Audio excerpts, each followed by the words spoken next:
Hey everyone, around here, HOAs don't win, Karens get humbled, and sweet revenge is always on the menu. Hit that subscribe button. Trust me, you're not going to want to miss how this one ends. I'd been warned about the Cedar Park Homeowners Association before we signed the papers. The realtor had mentioned it with that particular smile people use when they're trying to downplay something unpleasant, corners of the mouth tight, eyes not quite matching the expression. But the house was perfect. A two-story with good bones on the outskirts of Austin, close enough to downtown for my commute, but far enough out that Emily and I could afford the extra bedroom we wanted for eventually starting a family. "It's not that bad," the realtor had said, flipping through the HOA covenant. "Just the usual stuff. Lawn maintenance, approved paint colors, no RVs parked in the driveway overnight. Pretty standard." Emily squeezed my hand as we toured the place for the second time.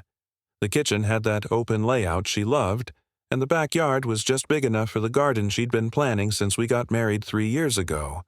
When she looked at me with those green eyes lit up, I knew we were buying this house regardless of whatever petty rules came with it. For the first 2 months after moving in, I followed every regulation to the letter. I kept the grass at exactly 3.5 inches. I brought the trash cans in before sunset on collection day. I even filled out the required form to plant a rosebush in our front flower bed. I'm not usually one for bureaucracy, but as a civil rights attorney, I've learned when to pick my battles. That Saturday morning in April should have been nothing special. I was loading up my truck for a weekend camping trip to Enchanted Rock, something I'd been looking forward to for weeks. The weather forecast promised clear skies, and I had a new tent I was eager to try out. Emily was inside packing our cooler while I secured our gear in the trailer I'd borrowed from a colleague. I was adjusting the straps on a tarp when a shadow fell across the driveway. That trailer can't stay there overnight. I turned to find a man standing at the edge of my property. He was in his early 50s with a military-style crew cut and the rigid posture of someone who'd spent too much time giving orders. What caught my attention was the bright neon vest he wore with HOA security printed across it in bold black letters. He held a clipboard in one hand and a digital camera in the other. "It won't," I said, keeping my tone neutral. "We're heading out in about an hour." The man, who I would later learn was Brad Henderson, nodded curtly and took several photos of my trailer anyway. The camera flash seemed unnecessarily bright in the morning sun. "Just documenting," he said, making a note on his clipboard. "You're the Wilsons, right? 4872 Cypress Lane?" "That's right." "You're on a list now," he said, as if this should mean something to me. First warning is just documentation. Second one comes with a fine. I felt a flicker of irritation but pushed it down. "Like I said, we're leaving soon. The trailer won't be here tonight." Brad gave me a look that suggested he didn't quite believe me, then walked back to a white sedan parked across the street. Another man sat in the passenger seat, watching our exchange through wire-rimmed glasses. When I went back inside, Emily was sealing the last of our sandwich containers. "Everything okay?" she asked, noticing my expression. "Just met one of our neighborhood watchdogs," I said, grabbing the cooler. "Apparently we're on a list now because of the trailer." Emily rolled her eyes. "Seriously? You'd think people would have better things to do with their time." We left for our camping trip an hour later, and I put the incident out of my mind. Enchanted Rock was beautiful that weekend.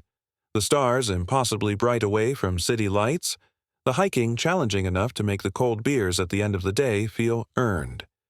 By Sunday evening, I'd almost forgotten about Brad and his clipboard. Almost. Over the next 3 weeks, I started noticing the white sedan driving past our house, not just occasionally, but multiple times each day. Sometimes it was Brad behind the wheel, other times it was the man with the glasses. They never stopped, just drove by slowly, looking at our property with the intensity of building inspectors. I began keeping track. Between 7 a.m. and 8 p.m., they passed by an average of 6 times daily, always slowing down, always looking. On a Wednesday afternoon while working from home, I glanced out the window to see a man I didn't recognize peering through our side gate. He was wearing the same type of neon vest Brad had worn. I went outside immediately. "Can I help you?" The man jumped slightly, as if caught doing something he shouldn't. "Just checking for violations," he said, not quite meeting my eyes. "On my private property? Behind a closed gate?" "HOA regulations allow for inspection of visible areas from common spaces," he recited, sounding like he was reading from a manual. "My backyard behind a closed gate is not a visible area from a common space," I pointed out. "You're trespassing." He muttered something about just doing his job and hurried back to a car parked down the street, the same white sedan I'd been seeing. That evening, I told Emily about the incident. "That's crossing a line," she said, frowning as she chopped vegetables for dinner. "Maybe we should say something at the next HOA meeting." "Let's see if it happens again," I replied. I didn't want to make waves so soon after moving in, but I was starting to feel like we were under surveillance in our own home. The breaking point came 3 weeks after my first encounter with Brad. We'd invited a few neighbors over for a backyard barbecue, partly to be social, partly to get a better sense of the community we'd moved into. The evening was going well. I was manning the grill while Emily charmed everyone with her homemade margaritas. Our next-door neighbors, the Patels, had brought their famous spiced corn, and the couple from across the street had their 2 kids playing with water guns in a corner of the yard. It was 9:15 p.m. when Brad and his assistant, the man with the glasses I'd seen in the car, walked through our side gate without knocking or announcing themselves. The conversation around the patio table died as they approached. "We've had noise complaints," Brad announced, looking around at our guests with obvious disapproval. I set down my spatula. "From whom? Half the street is here in our backyard." "That's confidential," Brad said, pulling out his ever-present clipboard. "Cedar Park regulations state quiet hours begin at 9 p.m. on weekends." "We're just talking and having dinner," Emily said, her voice calm but firm. "And it's not even fully dark yet." Brad's assistant, Gary, as I would later learn, was taking photos of our gathering, including shots of the beer bottles on the table and the children playing. "Why are you photographing children without parental consent?" asked Mrs. Patel sharply. Gary lowered his camera slightly but didn't answer. "This is a documented violation," Brad continued as if she hadn't spoken. "Consider this an official warning." "Official?" I asked, stepping forward. "What exactly makes this official, Brad? Are you law enforcement?" Something flickered across his face. Annoyance, maybe, or concern that I was challenging him in front of an audience. "I'm head of Cedar Park Security," he said, tapping the logo on his vest. "Board appointed." "Interesting," I said. "I wasn't aware our HOA had its own security force with the authority to enter private property without permission." The atmosphere had grown tense. Some of our guests were exchanging uncomfortable glances, while others watched the confrontation with undisguised interest. "We have jurisdiction throughout Cedar Park," Brad insisted, though I noticed he took a small step back. "No," I said quietly. "You don't." After a few more terse exchanges, Brad and Gary left, but the damage was done. The easy mood of the evening had evaporated. Within an hour, everyone had made polite excuses and gone home. As Emily and I cleaned up the backyard, she looked at me with a knowing expression. "You've got that look," she said, stacking plates. "What look?" "The one you get when you're building a case in your head." She smiled slightly. "I've been married to you long enough to recognize it." I gathered empty bottles into a recycling bin before answering. "Did you know that in Texas, it's illegal to impersonate security personnel without proper licensing, and that entering private property under false authority could constitute criminal trespass?" Emily leaned against the patio table. "So, that's it? You're going after them." "They walked into our backyard uninvited, Emily. They've been monitoring our house, looking through our gate, taking photos of our guests. How far does it go?" I shook my head. "Someone needs to put a stop to it." "And that someone is you?" It wasn't really a question. "I'm a civil rights attorney. This is literally what I do for a living. I closed the lid on the recycling bin with more force than necessary. Brad and his little security theater have been overstepping their bounds with everyone in this neighborhood. It's time someone pushed back. Emily was quiet for a moment, then nodded. Okay, but be smart about it. No confrontations. Build your case like you would for a client. That's exactly what I plan to do, I said, already mentally outlining my approach. By the time I'm done, Brad Henderson won't be patrolling anything but his own front yard. The Monday after our ruined barbecue, I sat at my home office desk with a fresh legal pad and my laptop open. The morning light filtered through the blinds as I typed up a formal request for all HOA meeting minutes and security logs from the past 6 months. I cited Texas Property Code Section 209.05, which guarantees homeowners the right to examine HOA records. I'd handled enough civil rights cases to know that starting with proper documentation was crucial, especially when challenging an entrenched power structure. I printed the letter on my firm's letterhead, signed it with the same pen I used for court filings, and walked it over to Margaret's house before noon. She answered the door in a beige pantsuit, her silver bob perfectly styled despite the growing humidity. "Thomas Wilson," I said, extending my hand. "We haven't formally met. I live at 4872 Cypress Lane." Her smile was practiced but didn't reach her eyes. "Margaret Winters, HOA President. What can I do for you?" I handed her the letter. "This is a formal request for HOA records. I'd appreciate your prompt attention to it."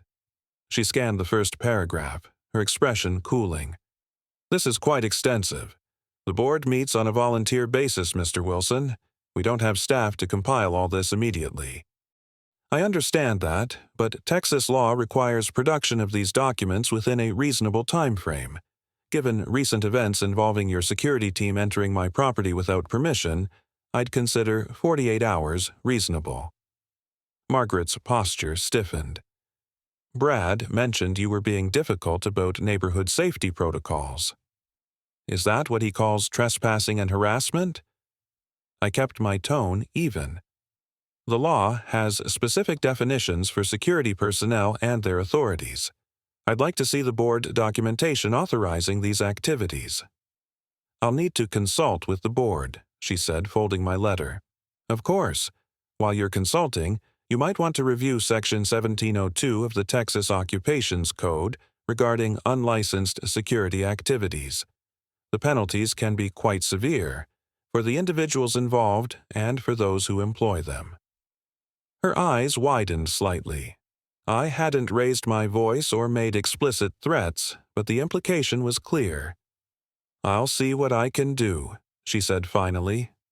I nodded and walked back home, where Emily was grading papers at the kitchen table. "How'd it go?" she asked, looking up from her stack of student essays. "About as expected. She tried to stall, but I think she'll comply." Emily studied my face. "You're really going through with this, aren't you?" "They walked into our backyard uninvited, Em. That crosses a line."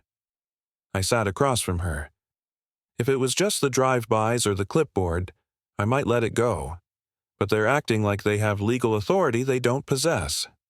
She reached across the table and squeezed my hand. "I know. Just be careful. We still have to live here after all this is settled." "That's exactly why I'm doing this by the book. No confrontations, no accusations I can't back up with evidence." True to my prediction, Margaret delivered a thick manila envelope to our mailbox Wednesday afternoon. Inside were photocopies of meeting minutes, budget reports, and what they called security incident logs dating back 6 months. I spent that evening at the dining room table sorting through the documents and making notes. The picture that emerged was troubling. Brad Henderson had been appointed head of neighborhood safety in a closed executive session last November. The minutes showed no discussion of his qualifications, no job description, and no clear limits to his authority. The board had allocated $3,000 for safety equipment, which apparently translated to vests, clipboards, and a digital camera. More concerning were Brad's own logs. He'd documented over 40 residents for violations ranging from suspicious gatherings to unauthorized lawn ornaments. Many entries contained language like issued citation or subject warned about consequences, suggesting law enforcement authority he didn't possess. "Look at this," I said to Emily, pointing to an entry from April. He wrote that the Johnsons were detained and questioned about their teenage son's friends parking on the street. Emily leaned over my shoulder. "Detained? He can't detain anyone." "Exactly. And here," I flipped to another page. He refers to himself as Officer Henderson when documenting the Rivera family for having their garage door open past 8 p.m.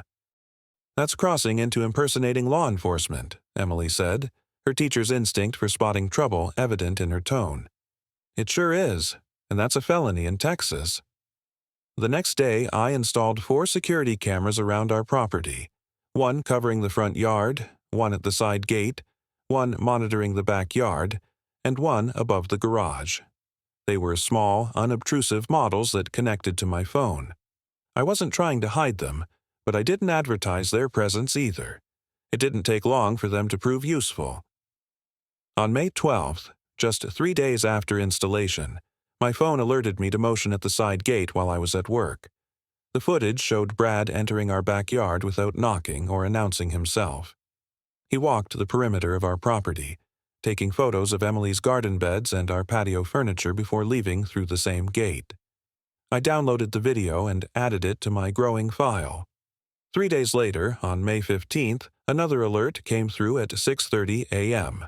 This time it was Gary, Brad's assistant, approaching our garage door. The footage clearly showed him trying the handle and then peering through the windows. When he found it locked, he made a note on his clipboard and left. That evening, I showed Emily both videos. "This is getting creepy," she said, watching Gary's attempted entry for the second time. What were they looking for? Violations to document. Power to exercise. I closed my laptop. It's time to talk to the neighbors. Over the next 2 weeks, I spoke with families up and down our street. I was careful in my approach. No accusations, just casual conversations about neighborhood life that eventually turned to the topic of security. Once people realized I was listening without judgment, the stories poured out. The Patels described Brad photographing their children playing in their front yard. The elderly couple at the corner had been written up for having medical equipment delivered on a Sunday.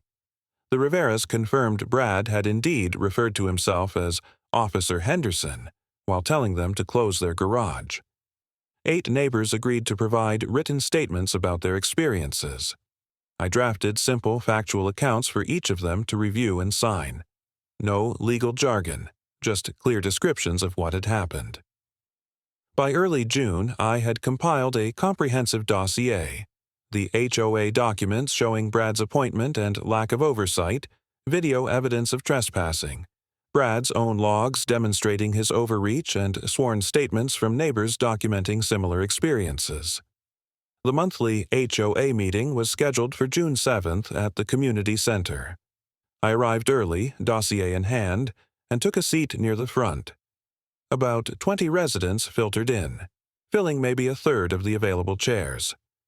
Margaret called the meeting to order precisely at 7 p.m., moving efficiently through the agenda items, landscaping updates, pool maintenance costs, and a debate about replacing the playground equipment. When she opened the floor for new business, I raised my hand.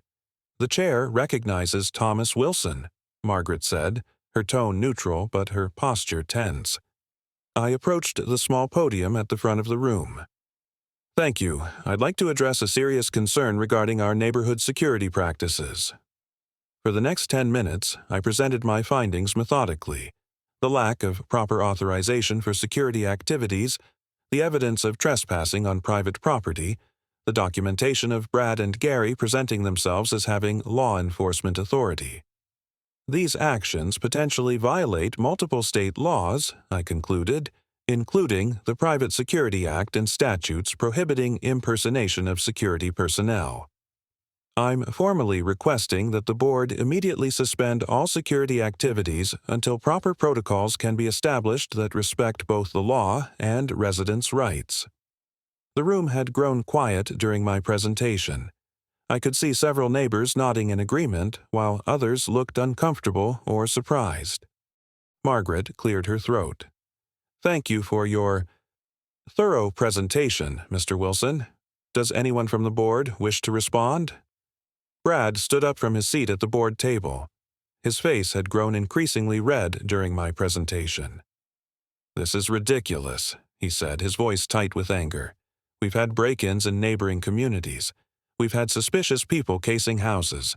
What Mr. Wilson calls harassment is just me doing my job to keep this neighborhood safe."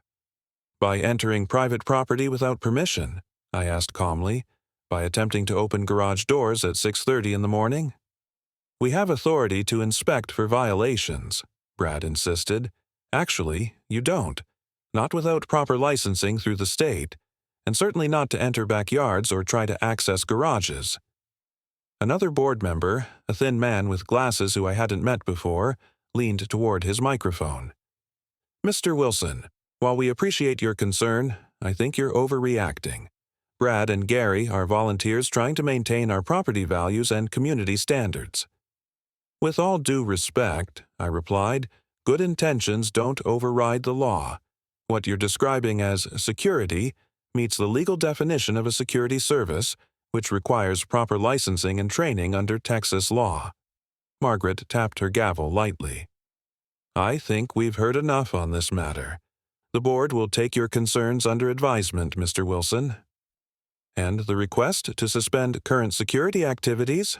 I pressed. "As I said, we'll take it under advisement." Her tone made it clear the discussion was over. I returned to my seat, noting the quick glances exchanged between board members. The meeting concluded 20 minutes later with no further mention of my presentation. As people filed out, a woman I recognized from down the street touched my arm. "Thank you," she whispered. "They came into my backyard while I was sunbathing last month. I was too embarrassed to say anything." 2 days later, having received no response from the board, I took the next step. I compiled my evidence into a formal complaint and filed it with both the Texas Department of Public Safety, which regulates security services, and the Attorney General's office. The report included the video evidence, the sworn statements, and copies of Brad's own logs demonstrating their unauthorized activities. I was careful to focus on the facts, the specific actions that violated specific laws, rather than personal grievances. This wasn't about a neighborhood feud. It was about upholding the law and protecting residents' rights. That evening, Emily and I sat on our back patio, watching fireflies appear in the growing dusk. "Do you think anything will come of it?" she asked, sipping her iced tea. "Hard to say. State agencies can move slowly, but the evidence is pretty clear." I leaned back in my chair. "At minimum, I've created a paper trail. If Brad or Gary enters our property again, we have grounds for more direct legal action." "And at maximum?" "At maximum, the Attorney General's office issues a cease and desist order, possibly with fines. The HOA board would have to disband their makeshift security force." Emily nodded thoughtfully. "Either way, you've done what you could." "That's all anyone can do," I agreed, watching a firefly blink near Emily's garden. "Document the problem, follow proper channels, and let the system work." We sat in comfortable silence as darkness settled over the yard. Whatever came next would take time, but I was prepared to see it through. Some battles are worth fighting, especially when they happen in your own backyard.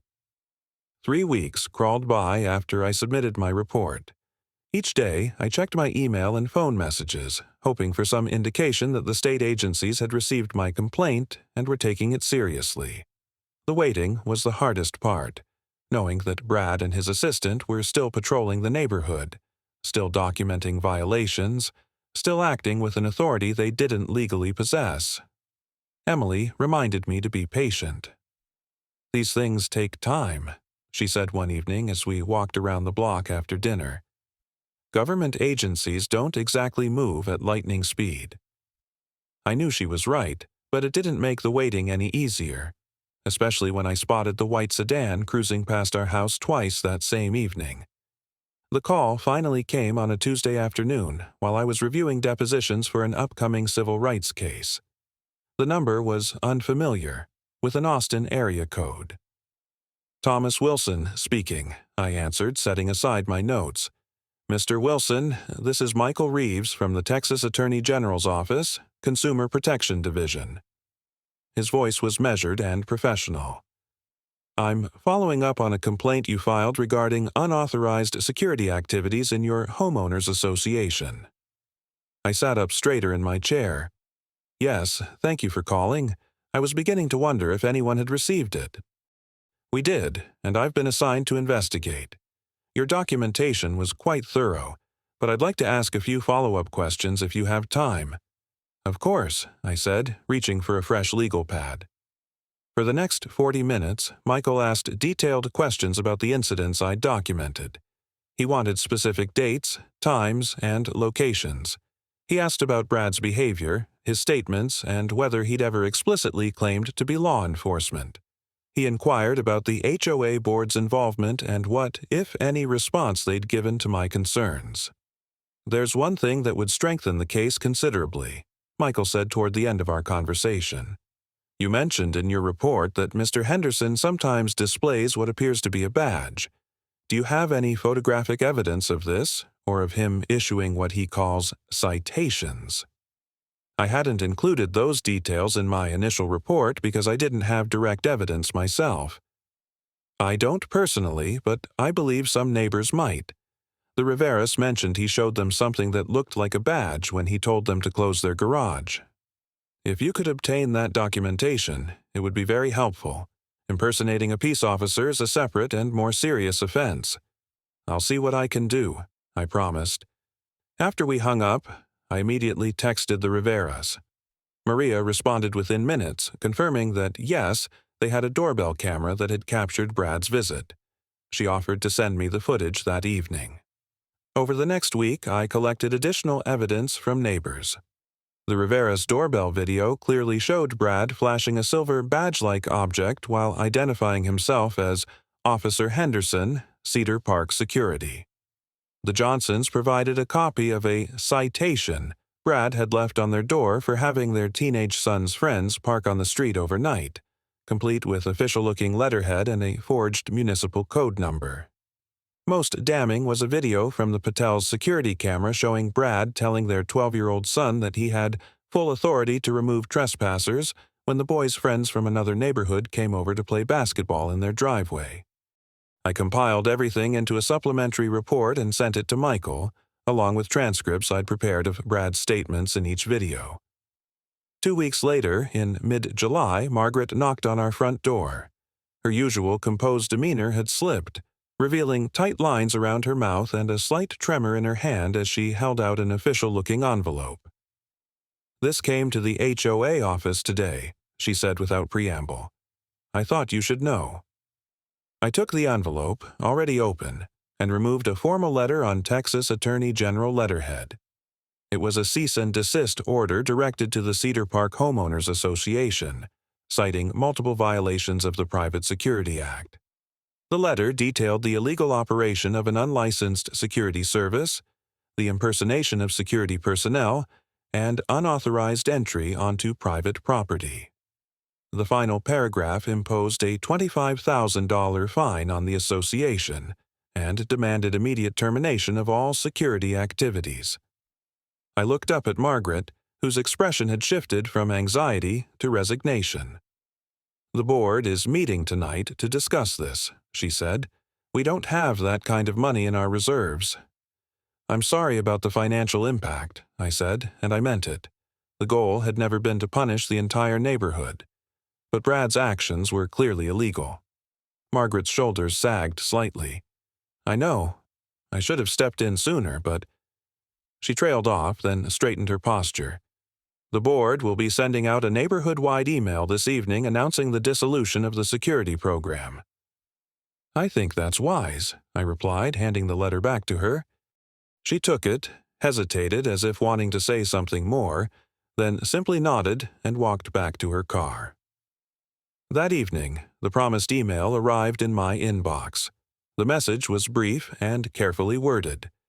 Dear Cedar Park residents, the Board of Directors wishes to inform you that, effective immediately, the Neighborhood Security Program has been discontinued.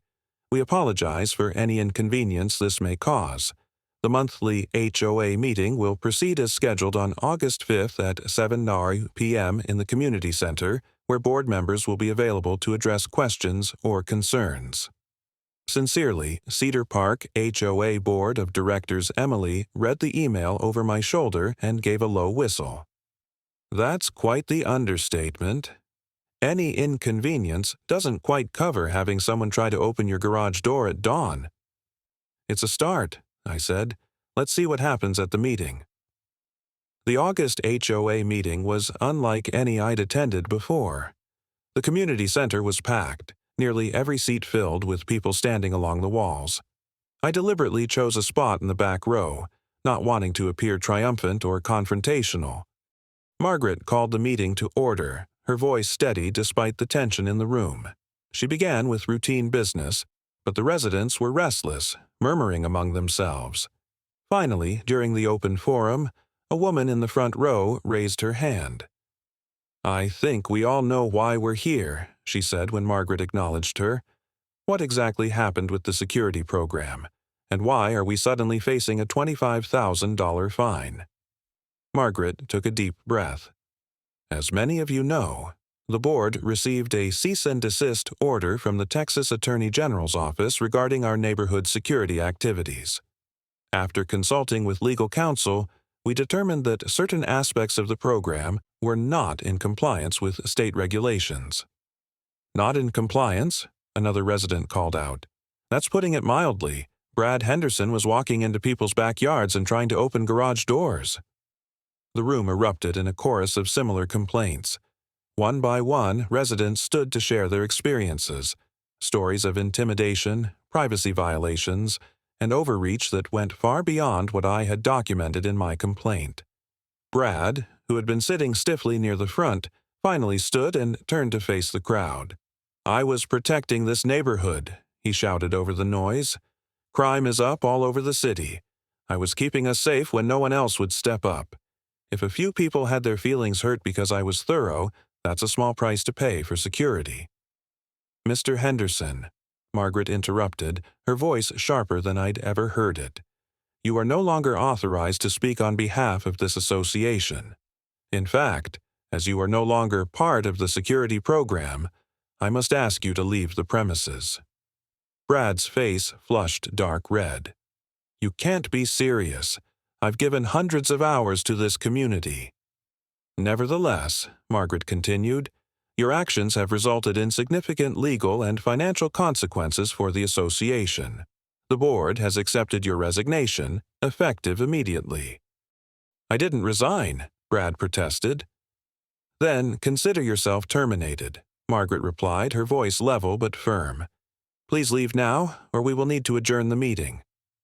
For a moment, I thought Brad might refuse. He looked around the room, perhaps expecting support, but found none. Even Gary, seated a few rows back, was staring at the floor. Finally, Brad grabbed his jacket and stormed toward the exit, brushing past me without a glance. As the door slammed behind him, several residents broke into spontaneous applause. The remainder of the meeting focused on how to address the fine and restructure neighborhood safety concerns within legal parameters. I stayed quiet, listening as the community worked through its options. When the meeting adjourned, I slipped out quickly, not wanting to draw attention to myself. I was almost to my car when I heard footsteps behind me. Mr. Wilson, a moment, please. I turned to find 3 board members approaching, Margaret and 2 others I recognized from previous meetings. We wanted to thank you, said one of the men, extending his hand. What you did took courage. I shook his hand, somewhat surprised. I was just following the law. We should have stepped in sooner, Margaret admitted. Brad started with good intentions, but it got out of hand. Some of us were concerned, but... She glanced at her colleagues. But Brad could be intimidating, the other board member finished. He made it clear that questioning his methods meant you didn't care about neighborhood safety. It became easier to look the other way, Margaret added, until it wasn't. I nodded, understanding the complex social dynamics at play. What matters is that it's been addressed now. Yes, Margaret agreed. And we're implementing new transparency guidelines for all HOA operations going forward. No more closed executive sessions for major decisions, and clear job descriptions for any volunteer positions. That sounds like a positive change, I said. As the weeks passed, the neighborhood gradually returned to normal, or rather, found a new normal. The white sedan stopped making its regular patrols. The incident reports ceased. People began using their yards more freely, without the constant worry of being monitored or documented. By October, the culture of surveillance had disappeared entirely. Children played in front yards without parents anxiously checking for unwanted photography. Neighbors gathered for impromptu cookouts without fear of being cited for noise violations. The community felt more relaxed, more connected. Emily and I hosted another backyard barbecue in early fall, and this time it went uninterrupted. As our neighbors laughed and talked late into the evening, I realized we'd finally created the home environment we'd wanted when we first moved in. "You know," Emily said, joining me by the grill, "you've become something of a neighborhood hero. Mrs. Patel was just telling me how grateful everyone is." I shook my head. I didn't do it for recognition. I just wanted our home to feel like home. "I know," she replied, smiling. "That's why they respect you. You didn't make it personal or turn it into a crusade.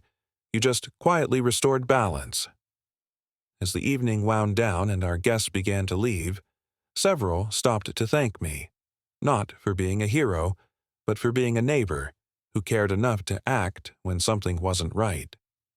That night, as Emily and I cleaned up the backyard, I reflected on how different things felt from our first barbecue just a few months earlier.